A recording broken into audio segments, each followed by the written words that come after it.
called Criss Angel, who had actually been trying to make magic look cool for years, but the harder he tried, the more it started to work against him. But before we is your one-stop shop for all your sports betting needs. If sports betting is not yet available in your state, don't worry. You can still join in on all the fun with DraftKings Daily Fantasy Sports and have the shot to win cash prizes. They've got odds on almost every sport you can think of, and if you want to make whatever you're watching even more exciting, DraftKings has you covered. You can bet live on in-progress events right as they happen. Right now, DraftKings has a great offer. New customers bet $5 and get $200 instantly in bonus bets. Sign up using DraftKings.com/PatrickCC or use my promo code PatrickCC.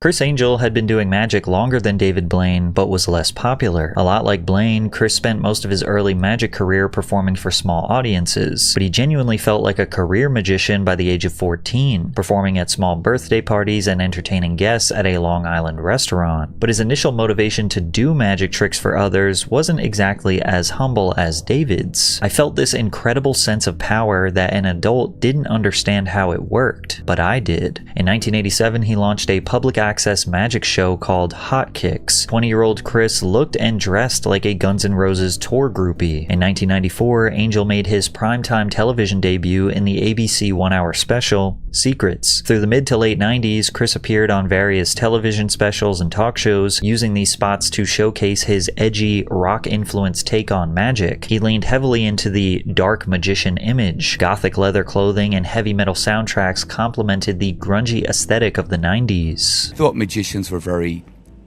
cheesy, quite honestly. I was much more about the generation of MTV, Zeppelin and, some of the 80s bands and, music and that culture and that vibe and that energy that you got from it, and magicians weren't doing that. Now, there was no structured career path to being a success, such as Copperfield or Penn and Teller. You had to get extremely creative to market yourself and make money. And for someone like Criss, who basically wanted to be the first rock star magician, the market was even narrower. Despite the odds being stacked against him, Criss had an incredible drive. He was well into his 30s, still fully dedicated to making this dream into a career. Meanwhile, David Blaine rapidly passed him in popularity. Blaine's ABC show made him a household name, and he quickly shifted from simple card tricks to unbelievable endurance stunts that blurred the line between illusion and human survival. Unlike a magic trick where there's some secret mess sealed inside of a glass coffin under a water tank in New York City. His friend Bill Kalush initially suggested that he fake the stunt, but Blaine refused because he thought it would actually be easy. So we got a coffin from Queens where actually Houdini was buried. I bought a coffin, we brought it back to his house, and then I would just practice sleeping in the coffin. Then suddenly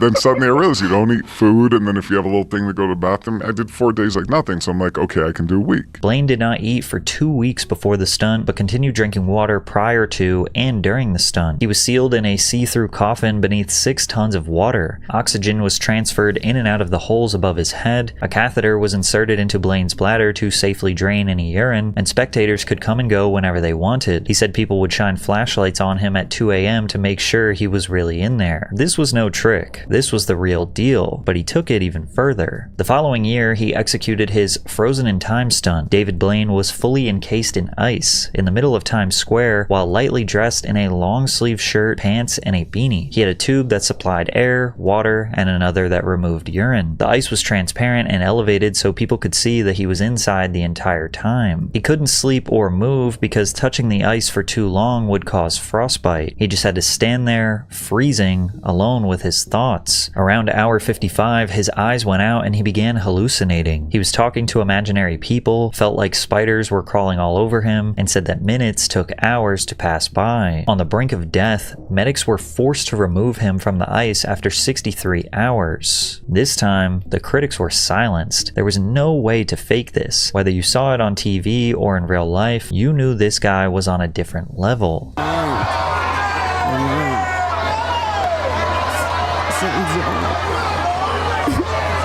What's interesting is that almost immediately after Frozen in Time, Criss Angel performed a somewhat similar stunt. He spent 24 hours submerged in a tank of water, also in the middle of Times Square. Now at the time, Criss wasn't known for endurance feats. He was actually still promoting his theater show, Criss Angel Mind Freak, off Broadway, and reviews were not so great. Though in interviews, Angel has poo-pooed the cheesy nature of standard magic shows, his disappearances, quick changes, and levitations are really standard Blackstone Copperfield stuff, a bit of a letdown considering the impressive costumes and postmodern flashiness. Criss's career was headed in the wrong direction, so is it fair to assume that he may have taken inspiration from the guy who was getting worldwide praise in the same field? In 2002, Criss put himself in handcuffs and shackles, then submerged himself underwater in a cramped chamber. The entire time he breathed through an air hose and occasionally interacted with spectators through the glass. And of course, in the video edit, they had to include someone saying that David was inferior to Criss Angel. I think he's better than David Blaine in my opinion.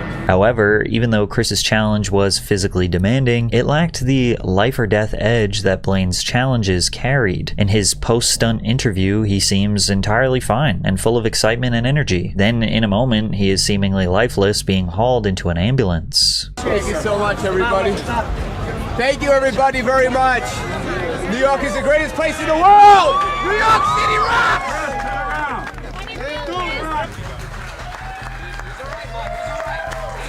Even if someone thought Criss and David might be neck and neck when it comes to who can push the limits of the human body further, David would quickly prove that there was no competition. In the middle of Manhattan, Blaine stood atop a 2-foot wide pillar nearly 10 stories tall for 2 days and 2 nights. No food, no water, no sleep, and nothing to sit or lean on. There was also no safety net or precautions set in place in case he fell. Most people could not stand for 35 hours straight, let alone being 100 feet in the air, constantly battling the wind. In his 2003 stunt, Above the Below, he'd be confined in a 3-foot by 7-foot by 7-foot transparent plexiglass block suspended 30 feet in the air in London. His goal was to stay in this box for over a month with no food, access to bathrooms, just enough resources to survive, and he lasted 44 days. This has been one of the most important experiences in my life.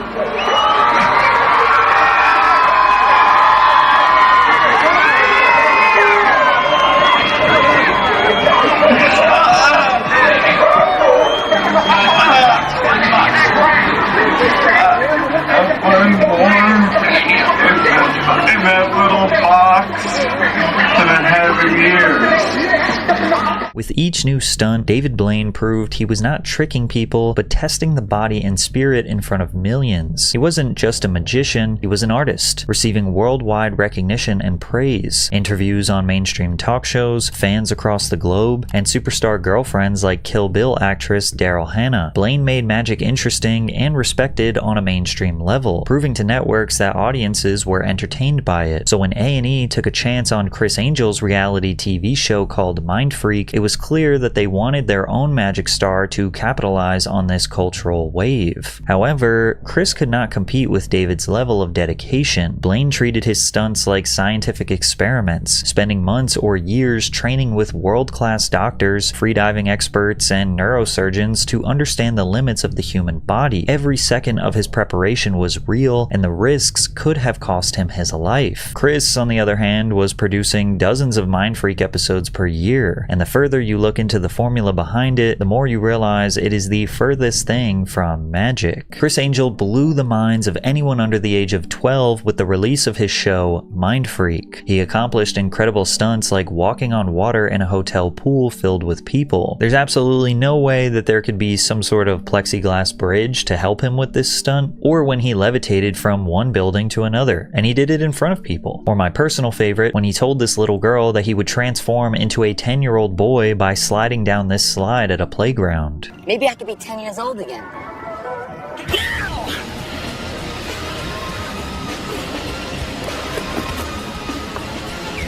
How'd you do that?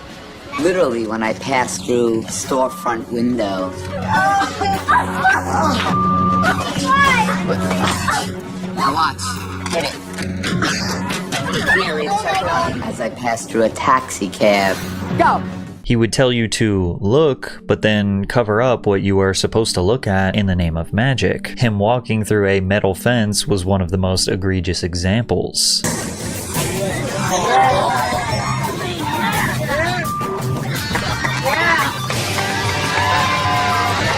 And of course, a magician is never supposed to reveal his secrets. But the problem is, magicians have an unspoken agreement with their audience. We know it's an potentially recreate. It was nothing more than a product of crappy reality TV. The key components that made Mind Freak work had nothing to do with Criss Angel actually defying physics. Firstly, the show relied heavily on stooges, which is the term for paid actors pretending to be random bystanders who would gasp and scream right on cue.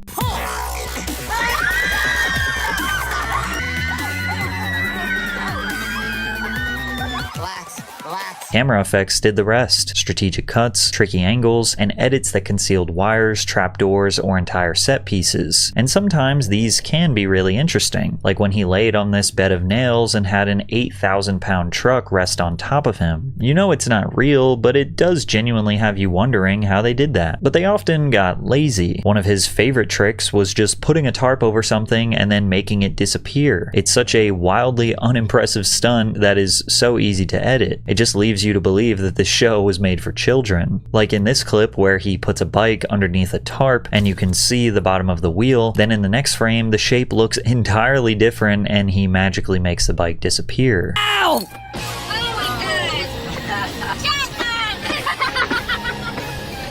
Man, there's gotta be something here. You look at my neck, boy. That right now in front of my face. I swear half of this show was just him covering things up with a tarp and making it disappear and then levitating to his next stunt. And then there were the Mind Freak consultants, which were basically just actors that were hired to provide testimonials that everything he was doing was real and high stakes. There's real danger involved with this, and I try to talk him out of doing this. Criss Angel is certainly one to help people escape from the everyday mundane with the stunts that he performs. Criss has played with fire before, and he's not been burned. Maybe a little bit, but not enough to hurt and kill him. This time, he's putting himself in a situation. Why? Because it's not enough. It's that amping things up thing. As the seasons went on, he seemed to be obsessed with the idea that he could defy or cheat death. And so was David Blaine. But the difference was, David was actually doing it. Criss was just making it look like he was doing it. Now, was it wildly unhinged and entertaining TV? Yes. When Mind Freak aired in the summer of 2005, it drew in over 1 million viewers on average before peaking at 3 million during the third season's premiere for holding his breath underwater. The record at the time was just shy of 9 minutes. He could already do a few minutes easily, but his theory was that if he could spend 7 days submerged in a tank of water, his body would adapt to the conditions, and then he would remove the oxygen and escape from the tank slightly over 9 minutes to break the world record. After 7 days submerged in a tank at Lincoln Center, Blaine removed his breathing apparatus and attempted his escape. However, the movement of his body caused him to waste additional oxygen. He blacked out at 7 minutes 8 seconds and had to be saved, making the stunt a failure. Criss Angel took this moment to claim that David was copying his 24 hours underwater stunt from 2002. Well, I think he just did something that wasn't so successful. What, the orb thing? In water. It was like, dude. It's like, what? He's in a big, like, goldfish bowl for what? It was 2 days, 3 days? It was a long time. The thing is, I did it already, and it's just weird why. And you did it more spectacular. Whatever. You know, he's a good guy. I wish him the best. You could tell he had been waiting for a reason. It's been done before. I don't know if he's running out of stuff. Now, the two stunts were very different. Criss did 24 hours underwater just to make a grand escape, whereas Blaine did 7 days. Plus, he was trying to break the record for holding one's breath. And Chris's 24-hour stunt came after Blaine's stunt, where he was encased in ice for over 2 days. It is why Chase, I respect David. You know, he is a creation of television and did a fantastic job doing what he does. I'm willing, and I've said this before, I think his biggest fear is me. Because I'm the real deal. The guy who pretends he can fly and cut people in half for a living, who hires actors to react to it, and uses heavy special effects to create the illusion, calling himself the real deal, is bold. He also claimed that David talked badly. What matters, he talked the big game in the public about me. It was on the radio, and but when it came down to it, we tried to contact him to set it up. He wanted no part of it. So I'm just the type of person that, what I do is what I say is what I do, and I just expect people to, be the same. And unfortunately, he wasn't. But anytime, I'll quit my career if I lose. I'm totally serious. I mean, anything he'll do, you'll do. Anything he wants to do, anytime, any place. Criss was hellbent on having some sort of trick-for-trick magic duel like they were box David was running from. He even had the audacity to claim that David Blaine, who was much more famous than Criss Angel, was only popular because he was dating superstar models and actresses. What's kind of funny is David Blaine, which, I give him a lot of credit for what he's doing, but is known because of who he dates. I want to be known for what I do. Oh. What makes this criticism even worse is that Criss Angel was the one dating way more high-profile women. Britney Spears, Cameron Diaz, Lindsay Lohan, Paris Hilton, just to name a few. It was starting to look more and more like Criss was just jealous. David had performed for sitting presidents in the White House, like when he had a funny interaction with George Bush, shaking his arms and managing to steal his watch with some sleight of hand. Say a number from 1. Think of a number from 1 to 20. Yeah, got it. 17? Here, I got a present for you. Was it 17? Right, it was 17. Yeah. But I have a present for Mr. President. It's Oh, God. He took my watch off. Meanwhile, Criss Angel brought in a Barack Obama impersonator and acted like it was really him. David never responded to any of Criss's criticism, but Criss was on a warpath. He was determined to send a message to Blaine, something that he would have to respond to, so he dedicated an entire segment on his show Mind Freak to making fun of David Blaine. In the episode, Criss did a full hair and makeup transformation to make him look exactly like David. Then he mimicked his stoic voice and demeanor in a way that made him seem boring and dry. I don't know if I can get off. It's kind of hard. Watch.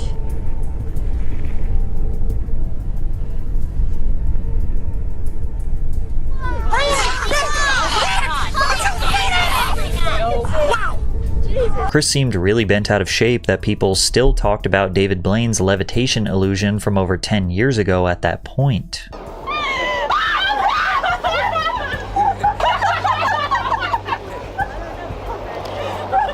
Criss is clearly upset that the only time people talk about his levitations, they mention how obviously fake they are. Are we really supposed to believe this man floated Shaquille O'Neal over a house? A card. Don't tell me what it is. Queen of Hearts. 7 of Hearts. I want you to think of that number and concentrate on it. Okay. The number you're thinking of is 32. No. Criss Angel ended this bit. I was thinking of. It's weird. I think I have to get up for free now because I was thinking in my mind 7101. How can I get it to you? I'm David Blaine. I'm sure at this point you realize this was no rivalry. It was a one-sided obsession. Criss Angel was so fixated on David Blaine, and David just didn't care. Within the past 15 years since this episode released, David never once mentioned Criss in interviews, never clapped back, never even acknowledged him publicly. The harder Criss tried to tear David down, the more obvious it became that he was measuring his own worth against him. Angel wanted the recognition that Blaine had, which is silly because he was wildly successful himself. Mind Freak was a cultural phenomenon. His Las Vegas residencies alone generated over $150 million in tourism revenue in a single year, and his global ventures, from touring shows to merchandise and magic kits, have contributed to a net worth estimated between $50 and $70 million. Clearly, there was plenty of room in the world for two magicians to be wildly successful, but Criss never let it go. They went in their separate directions for over a decade, both having successful TV shows, one where David does tricks like actually inserting a needle all the way through his hand, and one where Criss Angel still pretends to rip people in half. They both continued to have wildly successful Las Vegas live shows, but ultimately, after all this time, Criss Angel just could not get David Blaine out of his head. And recently, Criss would open up for the first time about his obsession on Steve-O's Wild Ride podcast, sharing that he always felt like he deserved to be on the throne. Listen, David Blaine, I give props to. He came out, did street magic, blew up before whatever I did, give him all the props in the world. When he was coming up, you know, I was very aggressive because I had a dream, I had a vision in my mind, I wanted to accomplish it. Whatever David is doing, I can do it. And I'll do it side by side with him. I guarantee you that whatever he does, I'll last longer, I'll do it better, I'll do whatever. Because I was committed to give my life to beating him or anyone else. Because I had something so bad that I wanted, and he had it. So he had a big target on his head. This is the most honest Criss has been with himself in a long time. He admits that he saw David as a competitive target and that he had the status that Criss always wanted. However, he failed to understand that he created an extremely you before, so I just want to say, like, you know, no hard feelings. Like, I apologize for anything that might have offended you or anything like that. I took off, I had a beautiful, beautiful ring, 20 G's. I took it off and I said, this is for you. And I said, let's build a friendship and stuff like that. Because I'm talking, this was in like the early 2000s that this went down. And I gave it to him and he's like, oh, I can't accept this because I'm a minimalist. And then he called his friend over and was like, hey, let's put it in a museum. You know, like, you could do whatever you want with it. I'm giving it to you. And then the guy comes in, he's like, oh, okay, thank you, Criss. I was like, well, I gave it to David. Yeah. If he wants to give it to you, that's his business because it's a gift from me. And then I was like, yeah, let's do a picture. And he's like, oh, I can't do a picture with just you and me alone. And it's just bizarre, dude. Like, just bizarre behavior. And it's like, dude, grow up. Criss failing to understand why David wants nothing to do with him is peak delusion, and continuing to claim that it was David who was in the wrong is dangerous levels of coping. It wasn't like we had a fist fight. It's not like we ever even met before. It's not like we ever even had a conversation on the phone. Nothing. It was just some banter in the press because I wanted to succeed. And, you know, he's ripped me off with stuff that I've done. You know, like, I've been underwater for 24 hours, then he borrowed that, and then he did it later, which is totally cool. Like, God bless him. Like, it's not a big deal. Criss Angel always wanted David Blaine to validate him as an equal, or even as a rival, but David never gave him that satisfaction. Not once did Blaine clap back in an interview, never acknowledged him in the press, never even hinted that Criss was on his radar, and that silence spoke louder than anything. To David, there was no rivalry, no competition, nothing to respond to, and since Criss was incredibly successful himself, he had to sit there and justify why David wanted nothing to do with him. Oh, he must be the weird one. Oh, he is insecure about didn't care. David simply went about his career, unbothered. Criss thought that once they finally met in real life after over 20 years, he will get the response he wanted. And better yet, he could be seen as the better person for squashing the beef. But instead of finally getting closure, he was met with the same thing he'd always gotten from